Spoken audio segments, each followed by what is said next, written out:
পরিচয় করুন বুলডগ পিঁপড়ের সাথে। এটি পৃথিবীর সবচেয়ে ভয়ঙ্কর পোকামাকড়গুলোর একটি।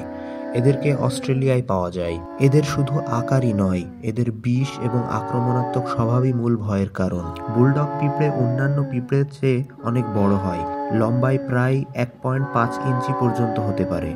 তবে এদের আকারের চেয়েও ভয়ঙ্কর এদের বিষ। তাদের বিষে থাকে টক্সিনের একটি শক্তিশালী মিশ্রণ, যা শিকারকে সাথে সাথে প্যারালাইজ করে বা মেরে ফেলতে পারে। মানুষের জন্য এর হুলের আঘাত মারাত্মক যন্ত্রণা, ফুলে ওঠা, বমি ভাব, এমনকি জীবনহানির ঝুঁকি পর্যন্ত সৃষ্টি করতে পারে। তাদের তীক্ষ্ণ ম্যান্ডিবল ও হুল দিয়ে বুলডগ পিঁপড়ে একাধিকভাবে আক্রমণ করতে পারে। তাদের ভয়ের বিষয়গুলো হলো, তারা শুধু নিজেদের বাসায় রক্ষা করে না, তারা সক্রিয়ভাবে শিকারও করে। বুলডগ পিঁপড়েরা ভয়ডরহীন এবং তাদের এলাকা নিয়ে অত্যন্ত আক্রমণাত্মক। যদি ভুল করে তাদের বাসার সামনে বা কাছে যান, তারা আপনাকে তাড়া করবে। হ্যাঁ, খুব কম পিঁপড়েই এই আচরণ করে।